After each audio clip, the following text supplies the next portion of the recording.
We're back. We're back. We're back. We're back. Welcome. It's Fake News Show. You know how we do it now.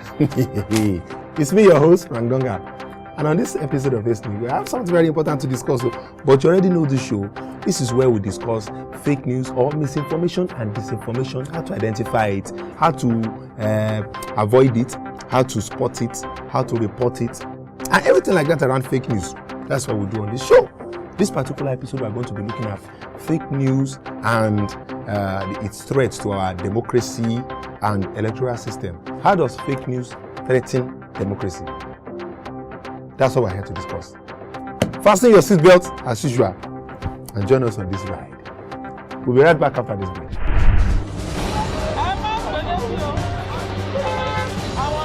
Fake news.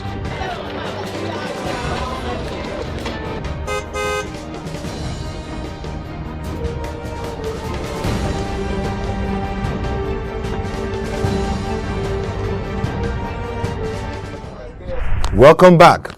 In 2018, the election in Brazil that brought the president into power, that's President Jair Bolsonaro, that brought him into power, it was widely believed that a lot of disinformation happened that favored him.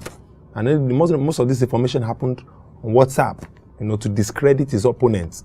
So it's not unusual that disinformation or misinformation, or if you like, fake news, is very, very, very active during electoral processes that bring people into power. People use it to discredit opponents, to discredit political party. They use it to discredit media, to discredit platforms. Facebook is very active. People use it. WhatsApp, Instagram, Twitter, internet, traditional media, newspaper, billboards, all manner of information go out. Now become problems. In fact, in particular in Nigeria, we have seen situations where campaign posters and materials went out that the information was not accurate, such that when people became, when they were voted into power, they denied. They said, no, we may poster more. And you can't hold them to it. One of these things we're going to discuss on this show today. All right. But before then, let's go on the streets and find out what people are saying concerning this issue of democracy and fake news and related matters. On the streets, let's go. We'll be right back.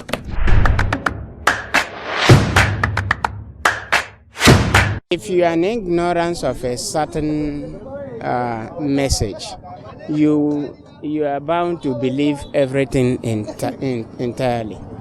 But if it is something that if you are exposed or literate or have an experience of the very topic, you'll be able to understand. Nigeria, it is our President General Muhammadu Buhari, Nigerian president. He blew big life for us, and this thing surprised me.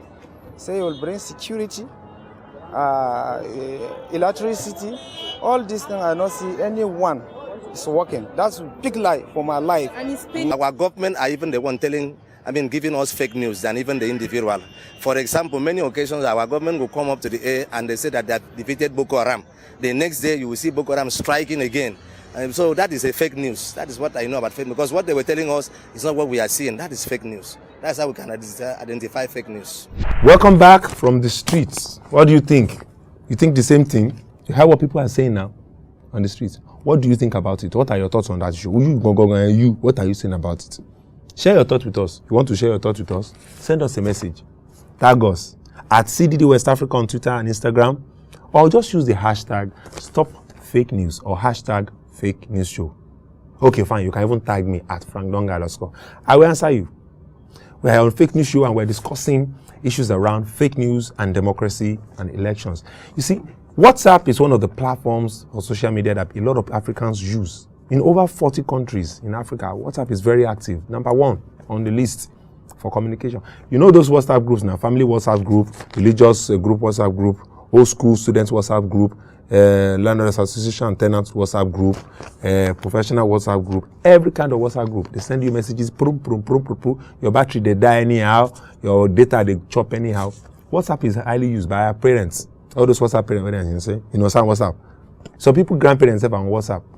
Now, election in Malawi, 2019 election, was widely believed to have suffered a lot of fake news through WhatsApp. Even Sierra Leone election in 2019, fake news from WhatsApp and Facebook made it to national TV, made it to national newspaper. Because these things are there. It spread very fast. So we're going to be looking at how fake news can threaten democracy. And to discuss this topic with us on this episode, we have Barrister Festus Okoye. He is the INEC 12th Commissioner, and he's going to be discussing how fake news threatens democracy with us. On Let's Talk, let's go and talk to him. What role does INEC even play when it comes to democracy and electoral process? We'll discuss all of these ones. Let's go and talk to our guest for this episode of Fake News. Don't go anywhere. We'll be right back.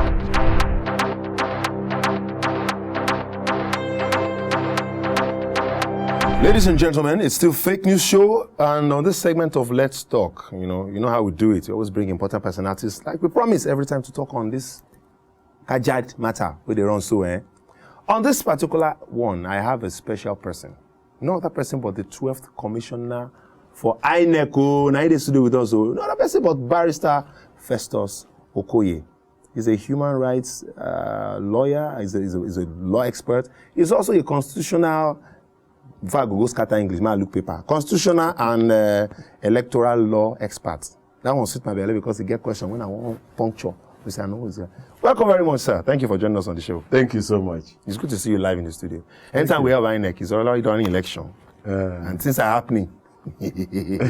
How does it feel when during election and all those hot things are going on? It's very tough. It's very tough because there are things you don't even expect to be happening and they're happening.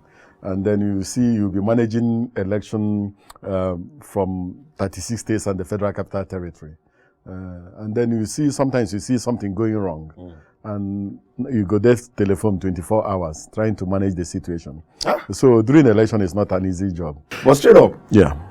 What is fake news to you, sir? Well, for me, fake news is any news that is not factual, any news that has no atom of truth in it, and any news that is purposely meant to misinform and create a sense of fear and sometimes violence in the minds of the people. And fake news can be quite dangerous. So when somebody sets out from the beginning, knowing that a particular information is not true, knowing that a particular information, if it goes out, has the tendency to instill fear in people, or has the tendency to create an atmosphere of fear and silence, and sometimes create violence.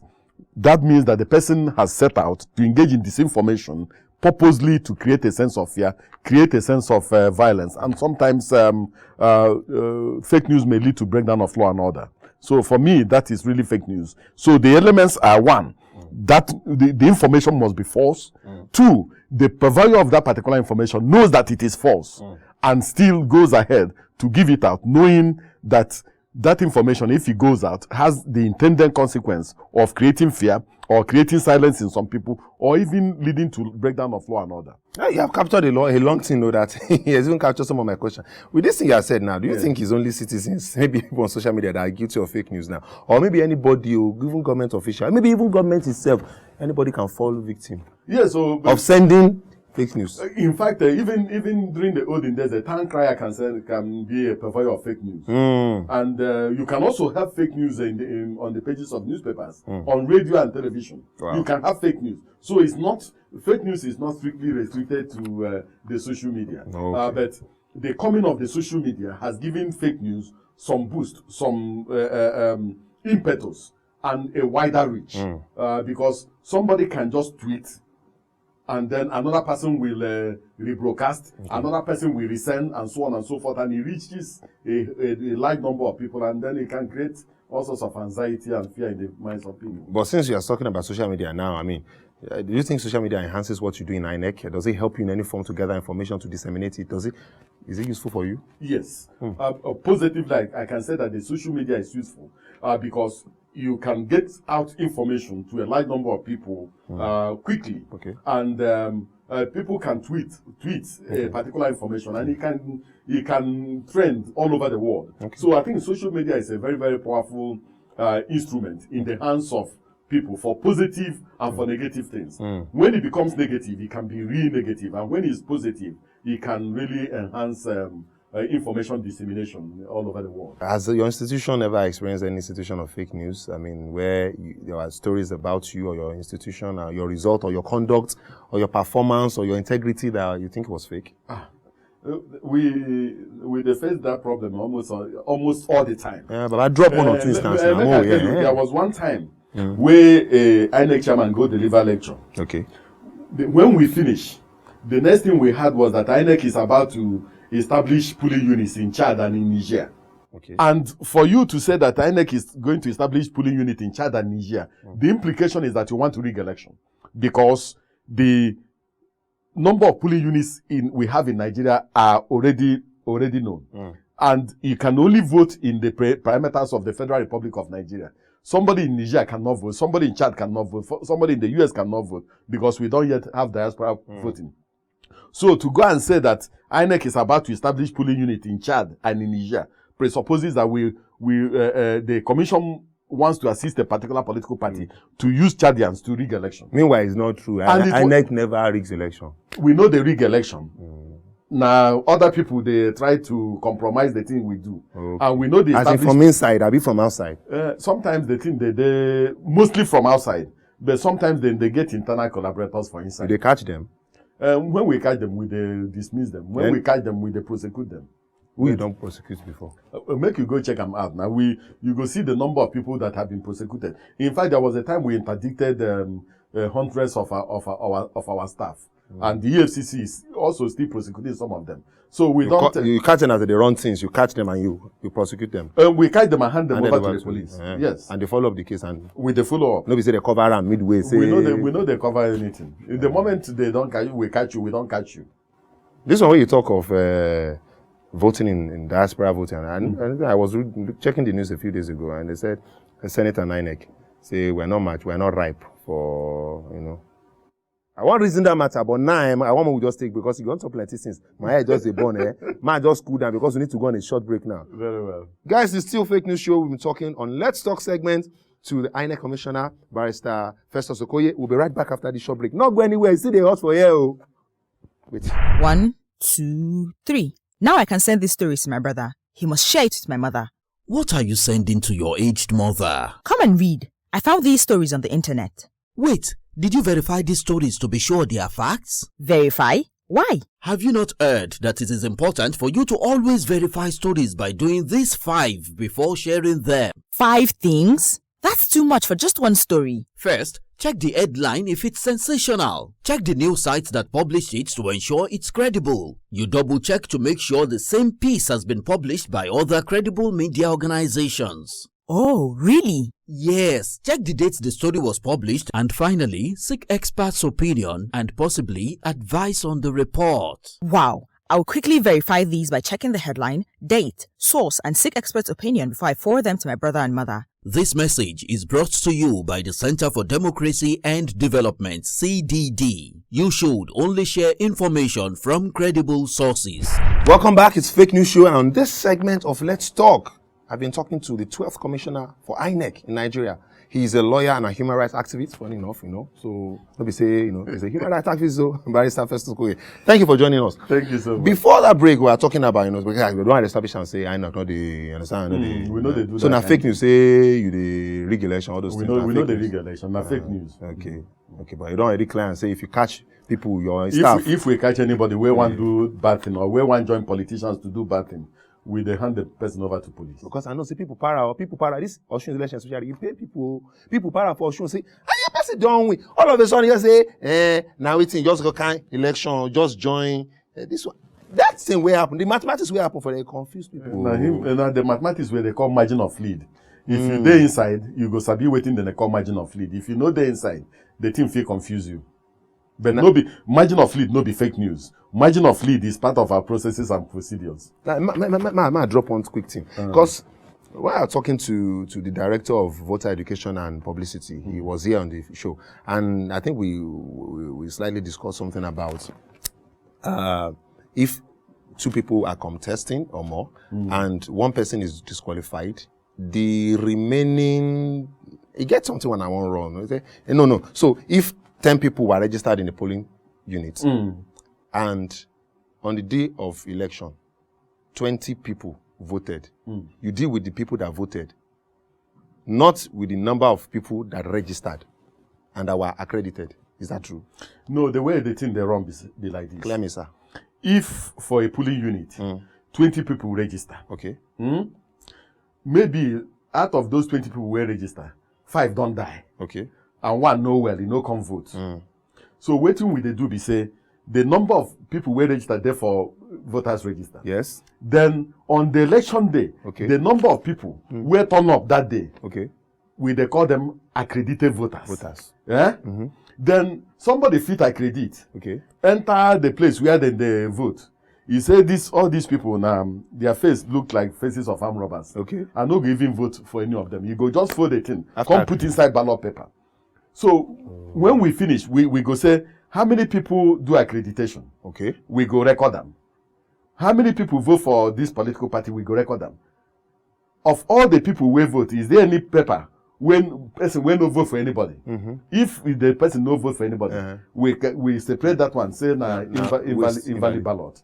So now when we calculate all of them, we go see.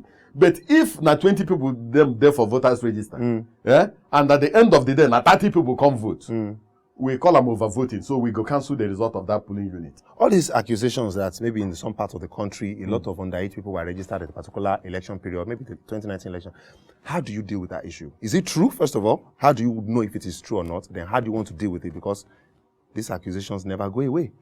I think most of a large proportion of persons on a voters register are persons who are qualified to register and qualified to vote. Above 18? Yes. How do you know that? We do due diligence check, and we have all sorts of software that also allows us to weed out people who are not supposed to be on the voters register. Some of the videos you see on social media going on, or recordings, how do you verify that? Leave those ones now. You see, people go take a video where people they queue for food, say people wait there for line where they want vote. Okay. The one way happen for Kano.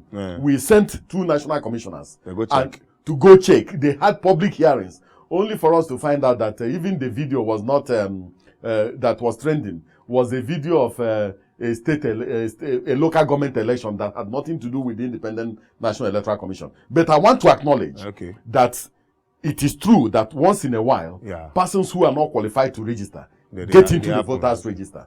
But the moment we notice such a situation, we normally deal with it. Are we ever going to have electronic voting in the complete sense of it? It depends on what you really want. For us, the Independent National Electoral Commission is ready for electronic transmission and collation of results. Now, the type of voting Nigerians are talking about is what I call internet voting. The one where you stay for your bedroom, you no go polling unit. You go vote. It's good now. Okay. But the one where they use the electronic voting machine to vote, that one still requires that you should go to the polling unit. I don't think that is what Nigerians are talking about. Most Nigerians believe that they should vote wherever they are. If I go London during the election, I can just open my phone, I just vote the person where I want to vote for, and then it will record. So I think that what we need to do is to agree that the Independent National Electoral Commission is the driver of this particular process and should drive the technology necessary for our elections. Does INEC have a server? Which one do they call server? We get server, na plenty. Hey. But that server will cost wahala. We get server, but the server will cost wahala. We don't get that one. Special server. I want to tell you now. Every state, in our office, in all the states of the federation and the federal capital territory, they get server. Almost every department for INEC gets server. But the people say there's a server they're looking for. The one they call say www.faxdonline.com. We say we don't get that one. So now that particular server we no get, but other servers we get them. But the other server where you get, they do the thing where the other don't want to do. No, the server where we get for procurement, they get server where they take do procurement. Okay. For voter education, they get the server where they take record information. Okay. But this kind server where they say they carry result through way inside, we no get that one. Okay, but if you get, if you know where that kind of server they wetin I know apart from make I find job. Now job I dey find though. I know server. What can be the effect of fake news or disinformation to our electoral process? What do you think can be the effect? Look, one tweet, one tweet tweeting a result that is fake can lead to breakdown of law and order in a state. Let me give you an instance. For instance, if election is going on, election has not been concluded, and then there's a tweet that a particular candidate has won the election, and then people are out there on the street jubilating, and then 3 hours later you say that somebody else is the winner.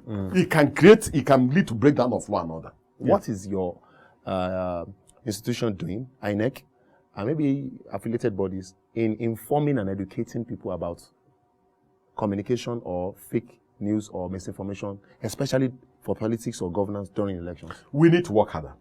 You agree? Yes. We need to communicate and communicate better. Okay. We need to communicate and communicate strategically. Yeah. We also need to give out information. Okay. Because sometimes governments, everything is classified as confidential. Why now? Every time. Secret. How I go know? Now they spoil things now. I just enter government. I still they learn. You don't jam. But more we talk true too.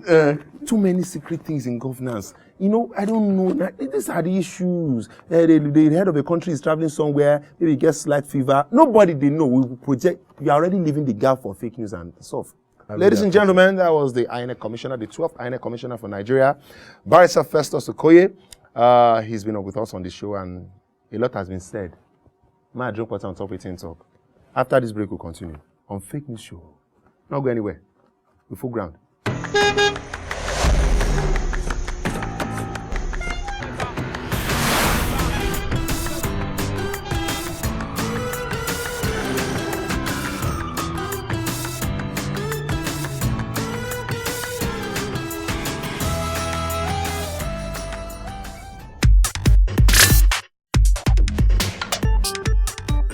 I saw a 5-year-old boy that has hypertension and stroke due to the fact that he forgot to do his assignment. I'm sure some people don't think before spreading rumors or fake news, because thinking for them is like hibernation mode. Don't you know misinforming people has a very, very great negative effect? Please don't be an economic waste.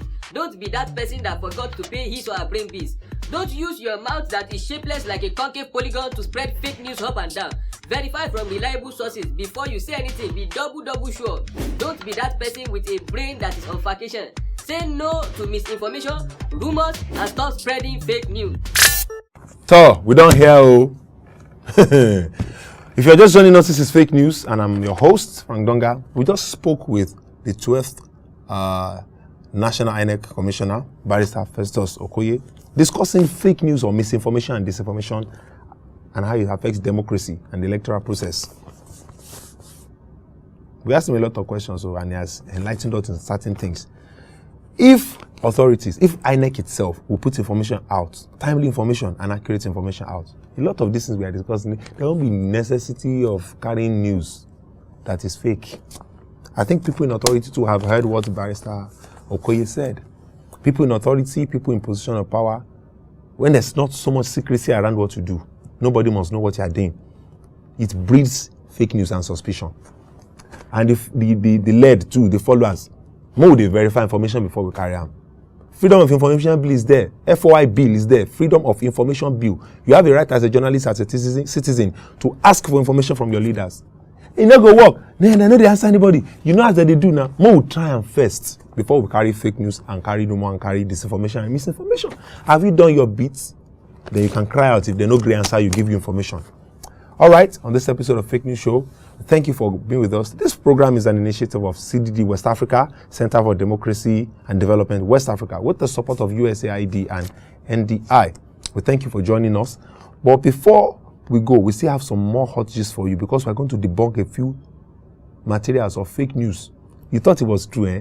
We have it for you. We'll debunk it with the help of CDD West Africa. You don't cast. Next segment. Check out these stories. They don't cast. CDD Fact Check Report. Fake News Alert. Is Nollywood veteran actor Olu Jacobs dead? Nollywood actor Olu Jacobs is not dead.